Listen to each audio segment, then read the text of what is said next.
ciencia y genios.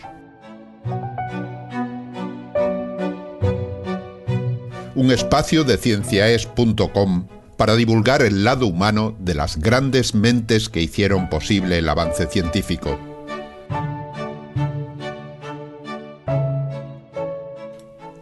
Hoy les ofrecemos Henry Cavendish, el hombre que pesó la Tierra.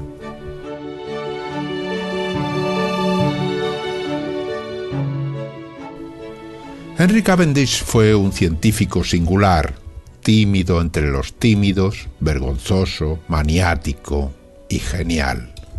Es tan famoso por su extravagante forma de vivir como por sus experimentos científicos. Nació en 1731 en Niza, Francia, y murió en Londres en 1810. Estudió la forma en la que las sustancias acumulan o pierden calor, descubrió las propiedades del hidrógeno y demostró la composición del agua. Su experimento más famoso consistió en demostrar que las masas, no importa cuál sea su composición o forma, se atraen entre sí. Lo hizo con un experimento maravilloso que ha pasado a ser uno de los más emblemáticos de la historia de la ciencia, hasta tal punto que lleva su nombre. Con él, Henry Cavendish se convirtió en el hombre que pesó la Tierra.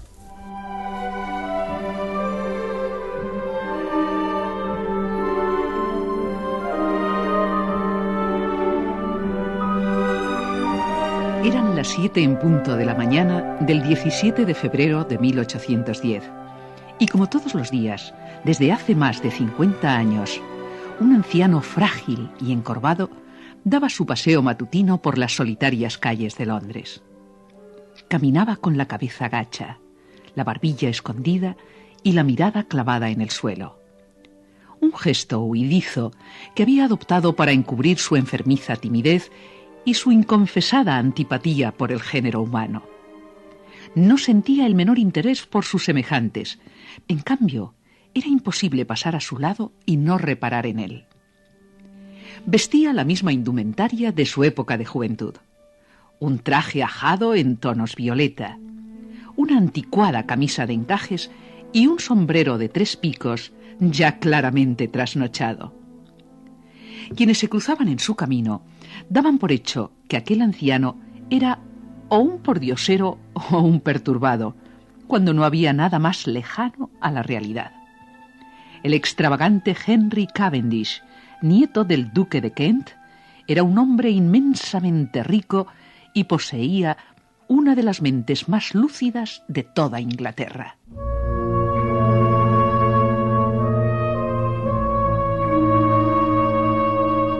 Esta mañana por primera vez no me ha sentado muy bien el paseo. Supongo que deben ser cosas de la edad, pues al fin y al cabo son ya 78 años. Por un instante, un único y fugaz instante, he tenido tentaciones de llamar al médico. Pero enseguida he desechado la idea. No soportaría que un desconocido comenzara a manosearme, a hacerme preguntas y, sobre todo, a esperar una respuesta. Además, sospecho que podría venir acompañado, y eso sí que no lo iba a aguantar. He adquirido la costumbre de hablar solo lo imprescindible y nunca, bajo ningún concepto, con más de un interlocutor. Por otra parte, me he visto en trances peores. Enfermo, lo que se dice enfermo, no lo he estado en mi vida, pero recuerdo una ocasión en la que estuve a punto de morir de la forma más estúpida. Tendría unos 30 y tantos años y me hallaba a la sazón totalmente obsesionado con la electricidad. Por aquel entonces mis finanzas no eran muy bollantes y lo cierto es que nunca he tenido talento para fabricar mis propios aparatos. Pero necesitaba a toda costa medir la intensidad de la corriente y no se me ocurrió nada mejor que probarlo de la forma más directa. Descargué los calambrazos sobre mi propio cuerpo y casi me va la vida en ello.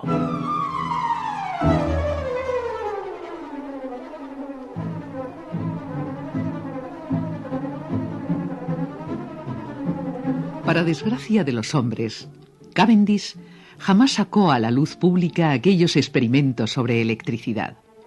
Los archivó celosamente y hubo de pasar casi un siglo para que otro gran científico, el escocés James Maxwell, los rescatara y los diera a conocer. Se supo entonces que el excéntrico aristócrata se había adelantado casi 50 años a su tiempo, pues en sus trabajos se encuentran ya esbozadas muchas de las ideas que luego desarrollaron hombres como Ohm o Faraday. Pero Cavendish, como hemos dicho, era un ser de una timidez patológica, hasta tal grado que pese a haber obtenido notas muy brillantes en la universidad, renunció al título. Todo con tal de no enfrentarse al tribunal examinador. Jamás movió un dedo por conseguirlo, pero eso no le impidió dedicar su vida entera al estudio de la ciencia.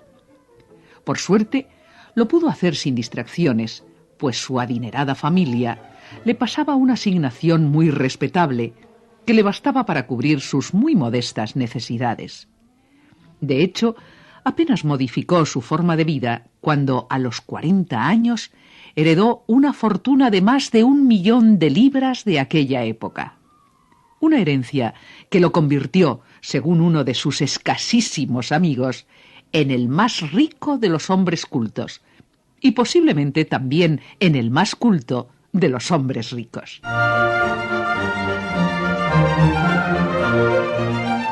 La verdad es que le presté muy poca atención a aquel dinero. Mi única inquietud era que no me causara trastornos. Y cuando llegaron, los atajé de raíz. Fue el día que me llamó muy alterado el director del banco para informarme que los intereses se estaban acumulando y que convenía buscar nuevas vías de inversión. Su impertinencia me sacó de quicio, pero logré sujetarme. Me limité a advertirle muy escuetamente que si mi dinero le creaba problemas, no tendría reparos en ahorrarle el disgusto de depositarlo en otro sitio. ¡Santo remedio! Desde entonces no me ha vuelto a molestar. Por lo demás, he empleado mi fortuna para concederme muy pocos caprichos. Uno de ellos fue abrir en el lateral de mi casa una puerta para mi uso exclusivo, de tal manera que nunca me encuentre con nadie al entrar o salir. He invertido también importantes sumas en la compra de libros, tanto para mi biblioteca personal como para otra que he puesto a disposición de los jóvenes científicos. He tomado, eso sí, la precaución de situarla a 7 kilómetros para que no me molesten. Y solo les he puesto una condición: que cada vez que tomen un libro prestado, rellenen una ficha. Un rito que yo mismo, y pese a vivir solo, soy el primero en cumplir. Y finalmente, me he permitido el lujo de adquirir lo que más he anhelado: aparatos, muchos aparatos para realizar mis experimentos.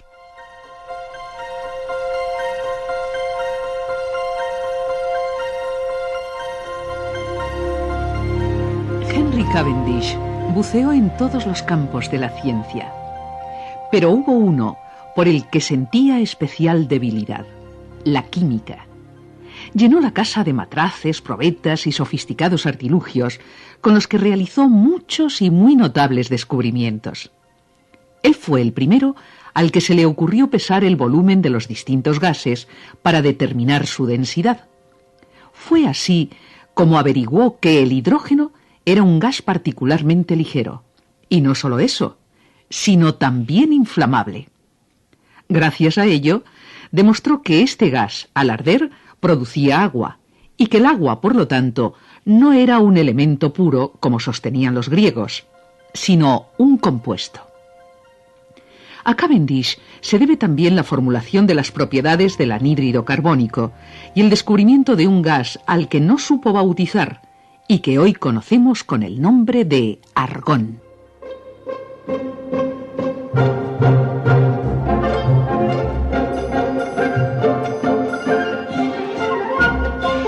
Además de los gases, por los que siempre he sentido fascinación.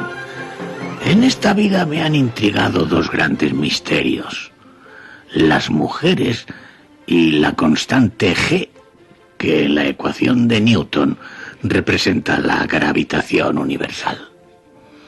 A las primeras las he dado por imposibles. Me han inspirado desde siempre un temor desorbitado que con los años se ha convertido en hostilidad incurable. Por supuesto, descarté el matrimonio y jamás he cruzado una palabra con mi ama de llaves, con la que suelo comunicarme por escrito. La verdad es que le doy muy pocas instrucciones, pero hay una que es regla de oro. Queda terminantemente prohibido que las doncellas del servicio aparezcan ante mi vista. Faltaría más. En cuanto al otro gran enigma, el de la gravitación universal, creo que he conseguido resolverlo. Hace algunos años ideé un ingenioso experimento que me permitió calcular la densidad de la Tierra, unas 5 veces y media la del agua, y despejar de paso la incógnita de la dichosa ecuación.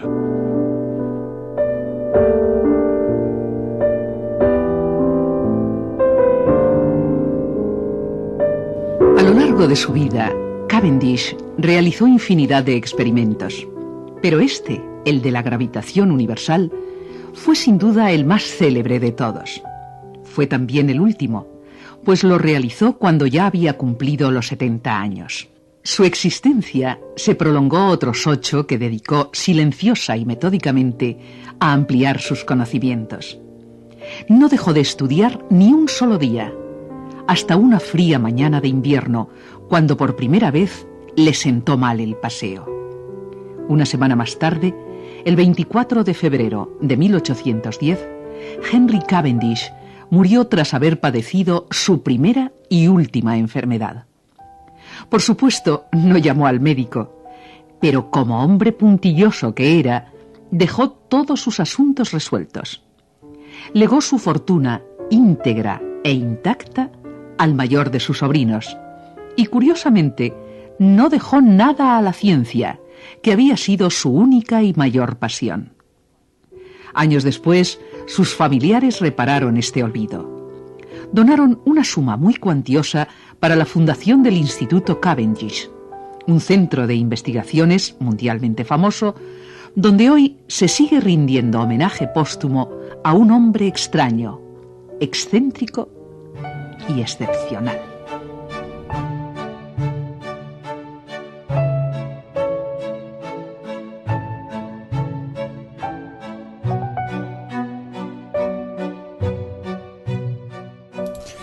Han escuchado ustedes la biografía de Henry Cavendish.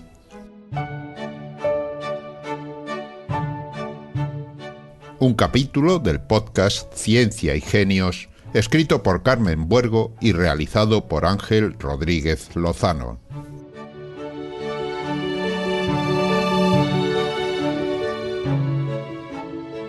Este programa ha sido posible gracias a las donaciones de las personas que nos escuchan.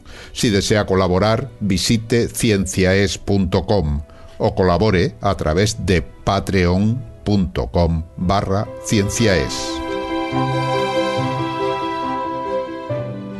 cienciaes.com. Ciencia para escuchar.